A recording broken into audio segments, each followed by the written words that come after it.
Hello. Hi, Esther. Oh, hey, how are you? Good. How are you? Oh, it's just these different platforms I could be know. so funky.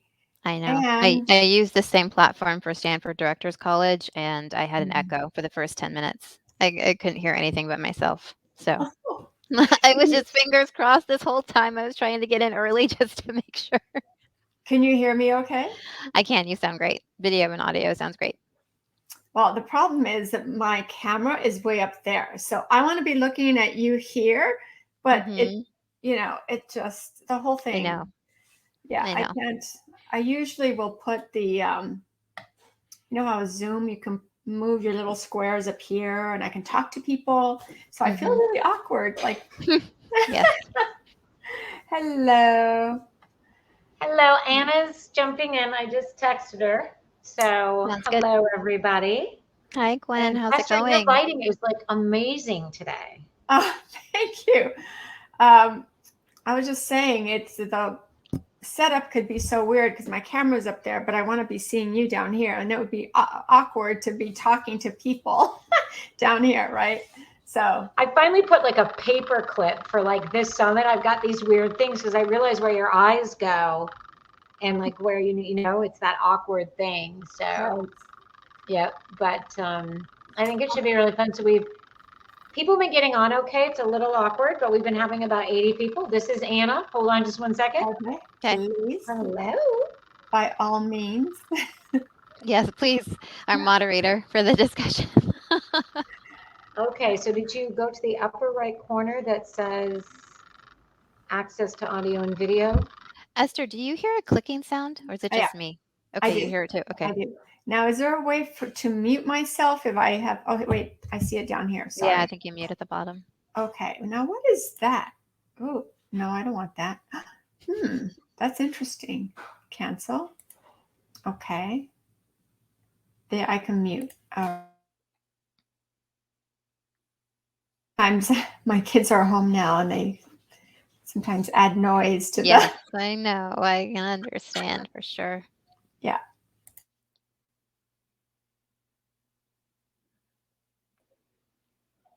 Okay, I'm here. Yay! A moment of despair. Okay, can you guys hear me? Yes. And you can see me too. Yes. Interesting, because my camera still shows with like a whatever that is. Yeah. Now, is this sound good or do I need to put the phones? It sounds clear right now. Okay. If you think that there's any noise, the stuff is right here. I'm just avoiding.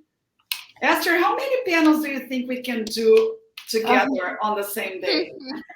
I think we should go for a new record. Oh my God! It's the second panel that Esther and I are doing today. Today's panel day. Oh my goodness. Yes. That's a lot. Yeah. And to be honest with you, nobody's hearing us, right? I can't wait to be done. I'm just like, okay. Susan's there, and once Brittany lets her in, you guys are good to go, and I'll leave you so you don't have to look at me. But wonderful to see you all. Anna, you look I think we're lovely. still. Are we waiting for Susan?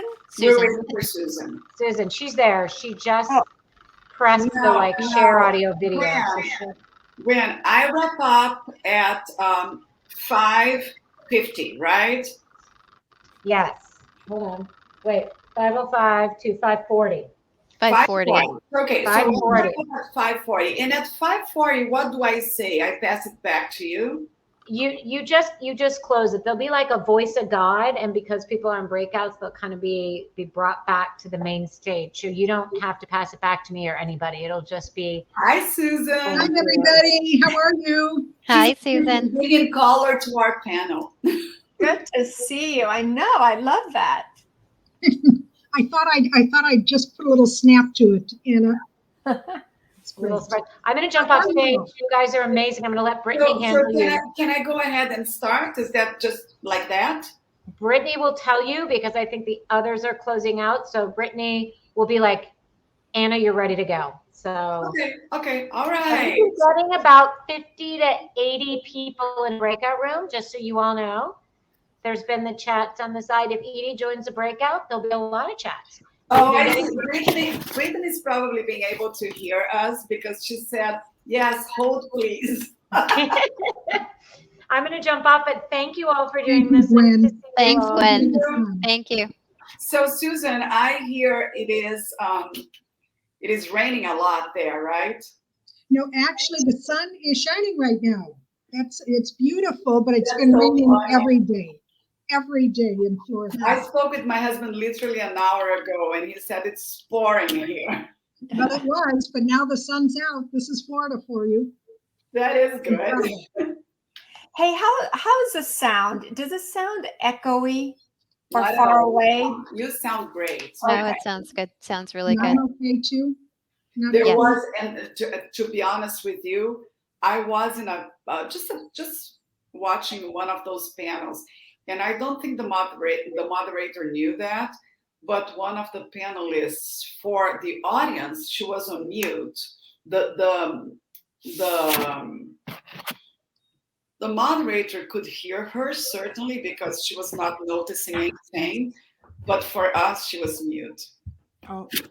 She's asking you to tilt your, yeah. I think a little bit more, Belen. Is that better? Hopefully that's better. I don't see any, a little. Yes, a little better. Okay, well, we have improvement. I was telling Belen all those you're crazy platforms, when you think you know them all, I'm actually doing a panel next week that is yet with a new platform that I had never heard of. It's a really interesting one, actually. I was telling Belen that the squares are down here. My camera is up there. So I want to be able to see you and watch you guys. But if I turn my head Esther, down to see you, I'm not. Esther, me too. I've got the same thing. Okay. You know, I don't think anybody cares, honestly. I don't think they do. Well, it is a little awkward though if I'm like talking to you down here, and yeah, it's just. Next week is week of hell. I have 3 major presentations and 3 cities 1 week. Wow. And I was Esther. called up to go to Sacramento for to testify at a hearing of a special committee for corporate diversity. So, yeah. Esther, did you get, I don't know that you did, Janet Wong. I Yes, sent her some material. Well, she wanted some information on our diversity work. So Yeah. I sent her a bunch of bullet points. So good. We're both doing the same day. Yep. So I have Las Vegas, San Francisco, and Sacramento. At least they're all on the West Coast. Wow, that's a lot though. Yeah. So I don't know if you can see the same messages that I can see. So I just got a message from Brittany saying the breakouts just ended. We'll leave a little transition time. Yes. Great. I have a quick question just in terms of introductions. Because we have such a short amount of time, are we introducing ourselves, or are we foregoing intros and we're just going to jump right in? Question. I built the introduction of the panel in a way that will enable me to introduce yourselves right after that little introduction, so that we save time. So I'm talking about what happened in the last couple of days, discussed a number of women empowerment, equity, and gender parity issues at all levels and places. One of these places is the Boardroom. From its inception, the WBC had a strategic initiative around that. And then I'll talk about the partners, and I'll mention some of the partners, and I'll leave your 3 organizations to the end so that I can introduce you in association with those organizations. Wonderful. And then we briefly introduce ourselves. Yes. Looks like they're joining us now. Oh, welcome, everybody. Yes, people are saying hello to you in the chat, Anna. All right. So we're having a great time. Should we go ahead and start? Brittany. Awesome. We got the thumbs up. Well, welcome everybody. My name is Dutra. I am the lead or the chair of the board initiative at WBC. I am also on a number of boards, public company boards, private company boards, as well as a number of non-for-profit boards. So it is an honor to be here. Over the last couple of days, we have discussed women empowerment, equity, and gender parity at all levels and places. One of those places is obviously the boardroom, right? And if you think that just 30 years ago, there were almost no women in the boardroom, we've made a lot of progress, but there's still a lot of work to do. So from its inception, a little over 2 years ago, one of WBC's strategic initiatives, which as I mentioned, I have the honor and privilege to chair, is Women on Boards. At this point, we have over 13 partner organizations, and we have been working with corporations, legislators, regulators, institutional investors, and proxy advisory firms to push the board gender diversity agenda. Some of our partner organizations are 50-50 Women on Boards, Bolster, Equilar, C200, and ACD, 30% Club, 30% Coalition, ELC, Ascend, Pinnacle, just to name a few. But today, I have the honor to have here with me, first of all, 3 great friends, but also phenomenal leaders in their own organizations. So Susan Keating, Susan, raise your hand. Hello, everyone. Wonderful to be here, Anna. And Anna, your leadership has been So good. Susan is a dear friend and quasi-neighbor too, and it's the CEO of Women Corporate Directors, so WCD. Belen Gomez is the Vice President of Strategic Initiatives and Communications and Equilar, and a wonderful partner for us. We're going to talk a little bit about this partnership. And Esther Aguilera, my partner in crime, and actually it's the second panel we're doing together today, is the CEO of Latino Corporate Directors Association, a wonderful organization on whose board I serve. So let me start with the 3 of you actually talking a little bit about the mission of our organizations. And one of the reasons I'm asking you to do that is that I realize many times in panels how many people don't even know about all those phenomenal organizations out there and how they can and should take advantage and have their names in your databases and be members and all that. Susan, let me start with you. What is the mission of Women Corporate Directors? Oh, Anna, thank you so much. And first, let me just introduce myself. I am the CEO of Women Corporate Directors, and we are pleased, Anna, to be also collaborating and working closely with WBC, so thank you for that. So we are, WCD is the largest membership organization and community of women that are corporate directors around the world. So for 20 years, we have advocated for diversity in the boardroom. We've been instrumental in helping women achieve and prepare for board service. So another couple of points. We are a 501c3. And I often say, as members say, so tell me a little bit more about WCD. I say, you know, this is an incredible long-time organization that has members that are really some of the most powerful and influential women in the world. So we have 76 chapters around the world.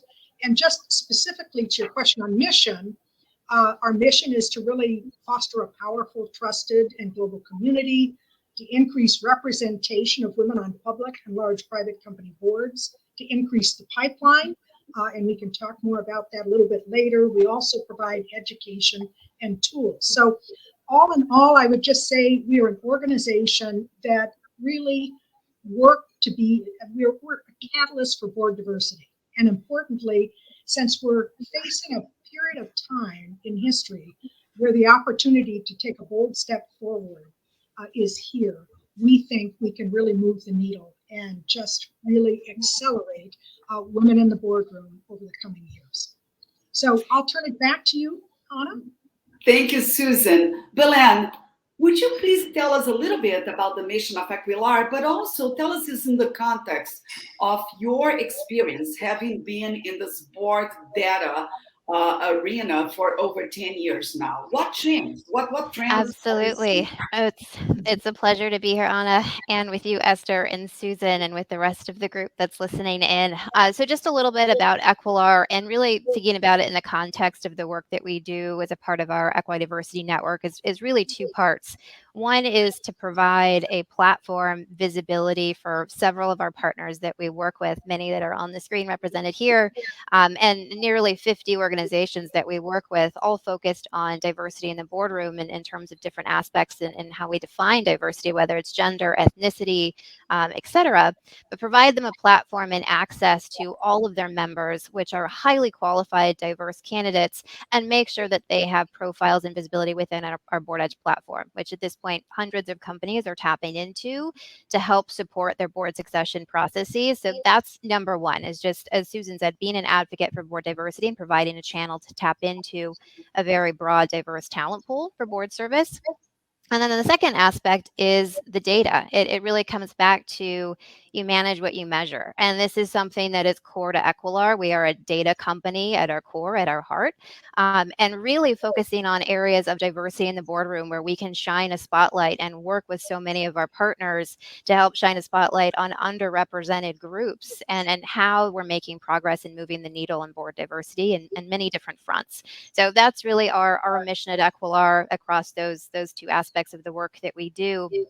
But Anna, coming back to the second part of your question, which is what we have seen in terms of the data. And I think one of the most exciting trends that we've seen at Equilar since we've been tracking this has been the pace at which women are being placed on boards has significantly accelerated. So number one is just the general trend. When we first started at Equilar tracking representation of women on boards back in 2016 across the Russell 3000, it was 15%. 15% of all board seats at the Russell 3000 were held by women. That's now at almost 25%. When we look at the rate of change, when we started looking at this data, again, is about 25%. So 1 in every 4 seats was going to a woman. Now we're looking at closer to 40 to 50%, getting ever so close to that 50% mark of women joining boards when there is an open board seat. So we'll get more into the data. I want to pass it over to Esther so she has a chance. But again, really exciting trends. As you mentioned, a lot of work to do, but we're moving in the right direction. So thank you, Belen. So just so you all know, we have an incredible partnership with Equilar, where we produce a monthly report that actually tracks not only the number of women who are taking open and new board roles, but also we take one layer down and look at diversity within the women group. So women of color, LGBTQ, different nationalities. And one thing that is important, as Belen said, we can only measure what we see, is for all of you who are a part of the Aguilera database to self-disclose any diversity groups that you belong to, because that's how we analyze trends. So with that, I want to introduce Esther. And Esther is the CEO of LCDA, which is the youngest of the 3 organizations here, but she has been in the space of promoting Latino empowerment for essentially her entire career. But Esther, when we look at women on boards, and we talked about the fact Belen just mentioned, in the last few months of the new board seats, 40% have been occupied by women. Why in the world is the percentage of Latinas on boards still so low? And what are we going to do to change that? Thank you, Anna, and thank you to my peers here for this session. Well, I must sound the alarm bell, Anna, as you mentioned. You know, Latinas have a long tradition of entrepreneurship and driving business growth in corporate America, yet Latinas are invisible in the boardrooms, and we applaud the increase of women on boards, but Latinas have been left behind. They hold a mere 1% of public company board seats, less than any other major group compared to the share of the population. So we have the widest gap to close. And you know what is even more shocking? In looking at trend data over the last 10 years, Latinas lost ground. So in this time when we're seeing surges of women on boards, Latinas have gone backwards instead, which is really unacceptable. Between 2010 and 2020, Latinas only gained an increase of 0.3% of board seats. I mean, that is the population and the growth of women in the population, Latinas, grew 3% among women in America and only 0.3 in the boardroom. So there's a lot of work to do here. As I mentioned, how does this happen? It really is unacceptable in the 21st century. I think if we're advancing women, that story is not complete if we're missing out on 2 in 10 women in this country. So the Latino Corporate Directors Association, Ana, as you mentioned, we've been in full operations implementing our strategic business plan for the last 5 years. And we got started, actually, it was a Latina, Patricia Pineda, who was our founding chair. She and a pioneering group of Latino directors really got tired of complaining of the low numbers and wanted to do something about it. And so we are set up to be a resource and part of the solution. We focus on 3 things. One is growing the supply. We bring together certainly corporate directors, but also qualified Latina and Latino executives who we're priming for the boardroom. We have a premier Board Ready Institute to do that. So that's the supply side. We are constant. And the second thing is growing the demand and educating everyone about the talent pool. At the end of the day, there is ample talent. Talent is not the issue here. And then 3, we're raising awareness through research data and really working with all the key players to make a difference. We're a resource. We help search firms and companies tap great talent. So they come to us when they're looking for to help find exceptional talent for the boardrooms.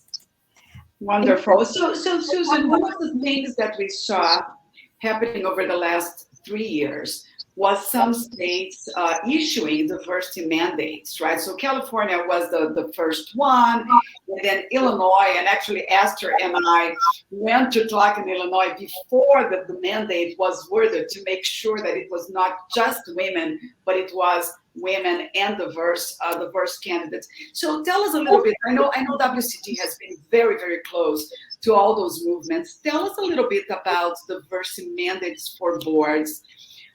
What their aims are, and what kind of results you have seen that benefit women in particular. Absolutely, Anna. And I want to echo the points that Esther, you're saying in terms of we just have not made the progress with women of color or women of LGBTQ sexual orientation. And one of the things that I want to say up front before I get into mandates is that WCD, again, we've been around for 20 years.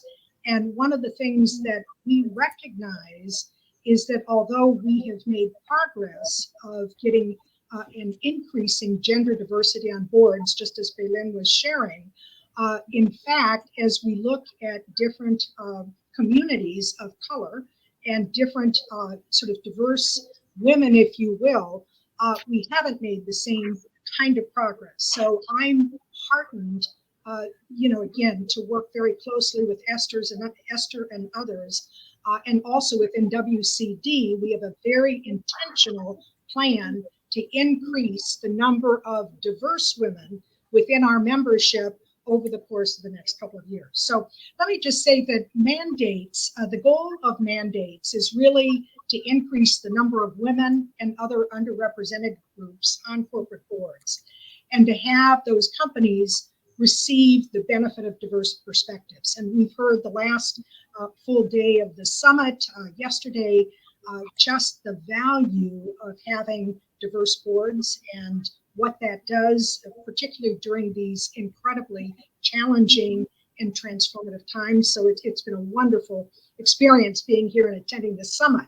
But let's look, if we look at mandates, it's very interesting, and I'll come back to California, Anna, but mandates, if we look globally, just to give a perspective, and again, we're a global organization, there are 10 countries that have mandated female representation.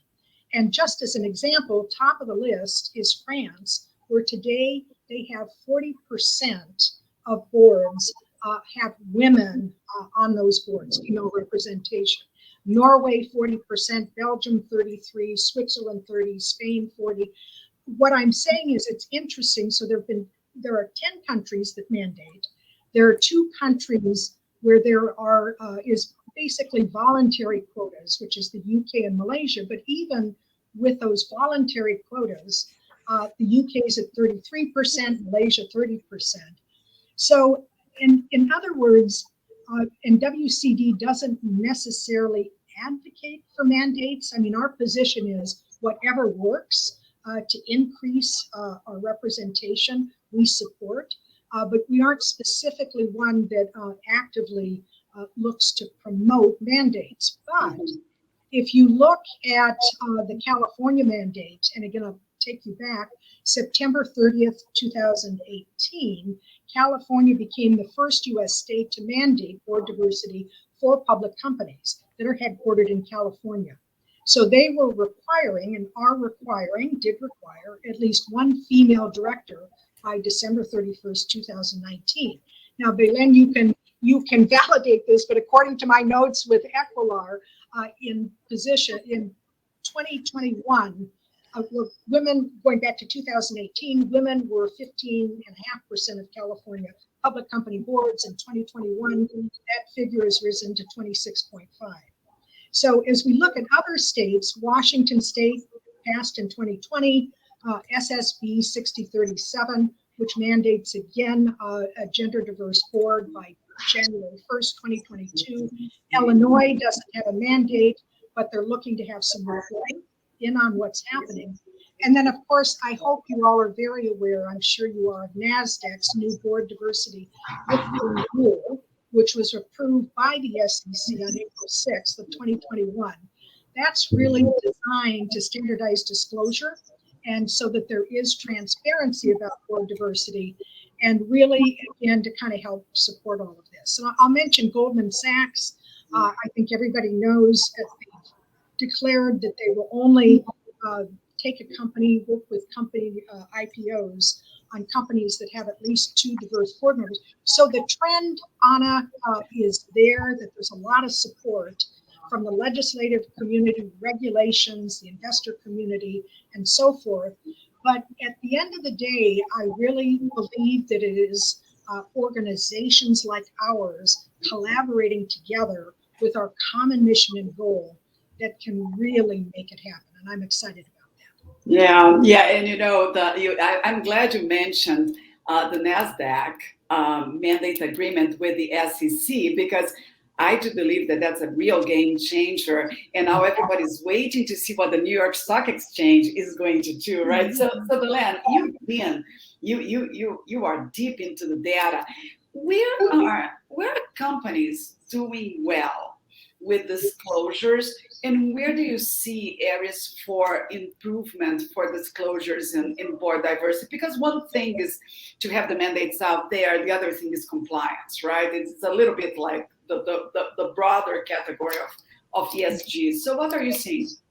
Absolutely.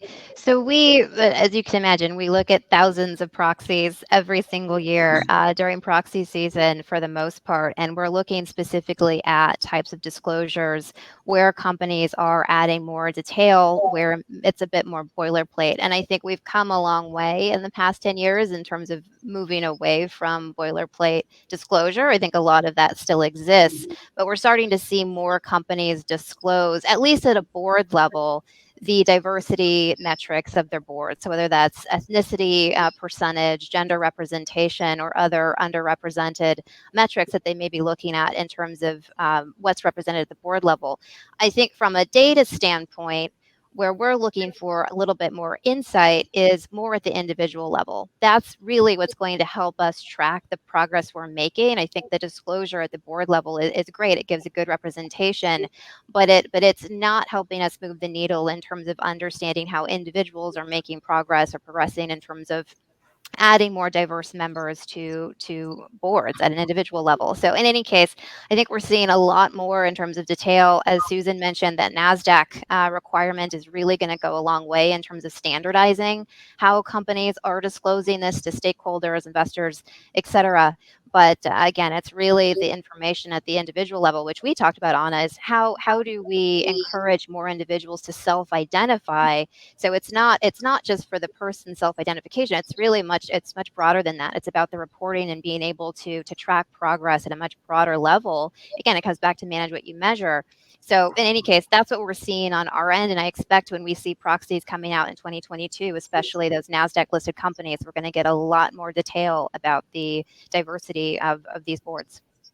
So let's talk about timing of self-identification, right? So for our audience here, Equilar is tracking directors on public company boards. Bolster is tracking directors on private company boards. So what Belen was talking about was self-identification once you get on a board. Now let's flip that and look at the pipeline. And I'll ask Esther a question because I know you're a big advocate of that. How important is it that prospective candidates disclose their diversity qualifications, ethnicity, even immigration qualifications in supply databases such as Aguilera, Bolster, WCD, and LCDA? Thanks, Anna. Well, first, look, we lead and women lead with our business acumen and experience, and it is only a value add to also disclose and talk about, your ethnicity, because there is a lens, there's a perspective that you bring as a woman, but as a Latina, as a woman of color. So it is absolutely a value add. And right now, companies need that. Look, we know that the studies show that, more diverse perspectives, tackling some very difficult issues creates better results for the company, for shareholders. And so it is strongly encouraged. And just, going quickly to what I mentioned at the beginning, which is sounding the alarm bell for Latinas. Whenever I share the data for Latinas, I always hear from individuals and ask them, like, one, I didn't know the numbers were so low, and two, what could we be doing about it? And I think one of the things that I'm asking all of our peers with the Business Collaborative, I see a lot of reports that are talking about women on boards, but they're not being specific. And I think it's going to be really helpful. And if you need the data, I have it, to talk about and break down the numbers, not just women and women of color. You have to break it down by race, ethnicity. First of all, that's best practice. Second, it really tells a story, because if I'm still hearing that the perception is, oh, Latinos are doing great, and clearly the story is the opposite, we're not going to progress together unless, again, we help tell that story also, all of us together. There's a saying that goes, for the boardroom, if you're not in the room, you're on the menu. But for Latinas and Latinos, we're not even in the menu. We're not in the room. We're barely at the first floor elevator. I mean, this is very critical, and we need your help. We can't do it alone. I think that's where WBC comes in, and where we all can really make an impact here. Well, and it's also where all of us as organizations working together have a much higher chance of moving the needle. Susan, I know that Equilar is primarily focused on public companies, and so is Esther. I'm actually going to ask this question to Susan, and then I would love to have Esther's perspective. Do you think that private and private equity-backed companies are working and are worried about board diversity as much as public companies are? And if the answer is no, what can we do to raise awareness and to raise the benefits, quite frankly? Well, it's interesting because what we see is that private companies really, as we know, they really have not faced as much scrutiny as public companies have. And that's really from the 2020 Gender Diversity Study, which was done by him for her, Punchbase and the Kellogg School of Management. And again, they are behind, but I'm encouraged because anecdotally, we're hearing that there is much more attention being focused in on diversity with these private companies, and that many companies are making a very specific and, again, I'm going to use the word intentional effort to change. Interestingly, as of 2020, women only held 11% of the private PE-backed board seats, but actually that's an increase from 7% from the prior year.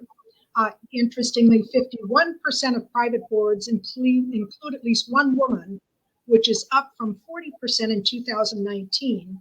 66% have only one woman. So another point that's important is that women are most likely to hold the independent seats, which make up the smallest portion of most venture-backed boards. So 20% of the independent seats are filled by women, so the 1 in 5, only 7% of women are in executive seats, and only 9% are in investor seats. So I think, again, I would summarize it by saying we're making progress with private companies, but we do need to put a lens and a focus on this and really help them to increase the number of women on these boards.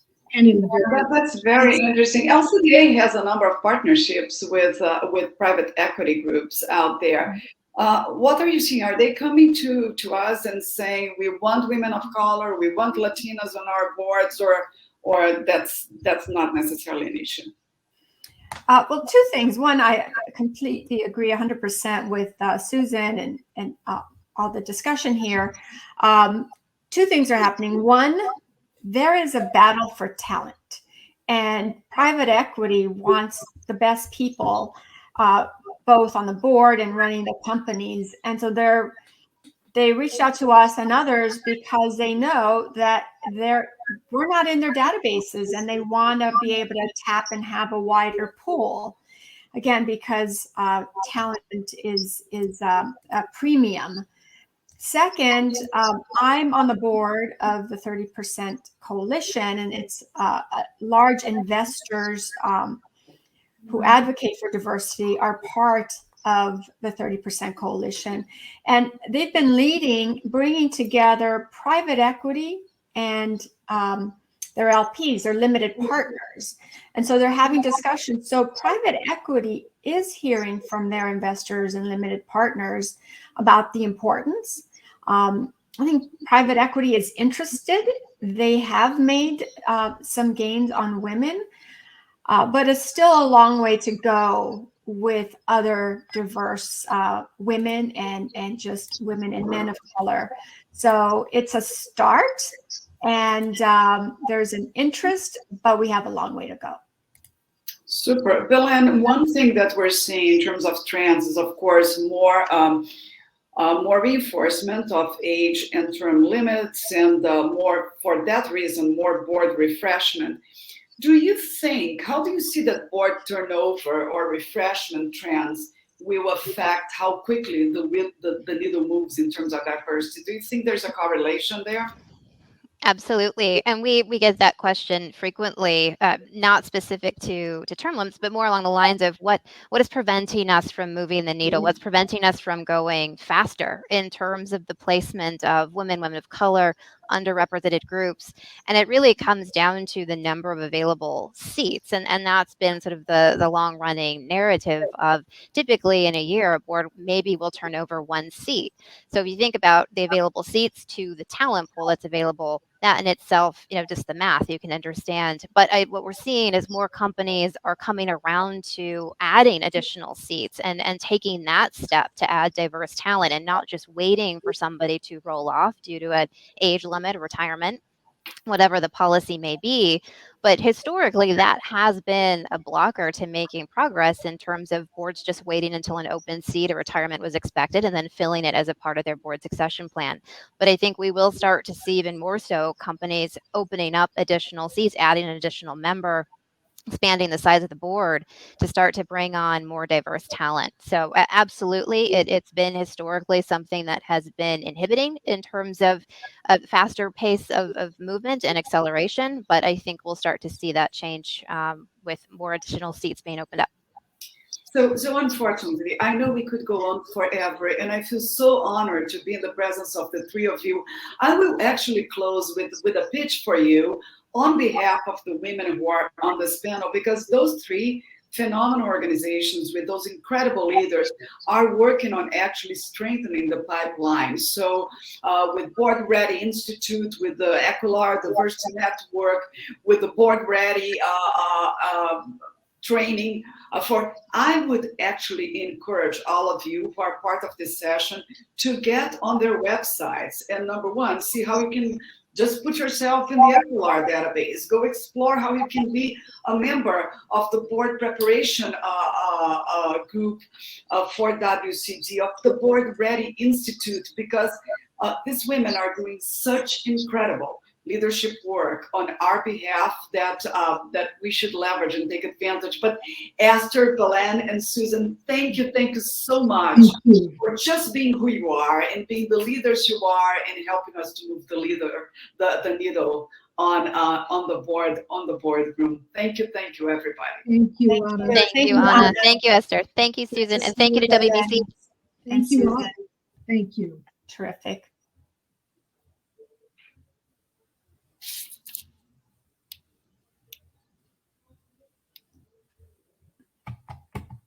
I think we're off, right? Are we off? I'm not sure. Well, Esther, it was a pleasure to see you. Likewise. Pleasure as always. Let's not make it too infrequent. I know. I'm going to be in California, in Sacramento, and in San Diego next week. If you're excellent. Well, I wish you safe travels and good luck on a very busy schedule this fall, it sounds like. But I look forward to the virtual convening. I know that's how it goes. Right. Our hotel dropped us. It was kind of a shocker. I know. But, the show will go on. It'll be great quality. We've got phenomenal lineup. It's just, we've been very fortunate. So, excellent. But no, I'm serious. Let's try and figure out how, crazy schedules, but hopefully this will end soon. Okay. I'm going to go. Okay. Bye, Anna. Bye-bye. Bye.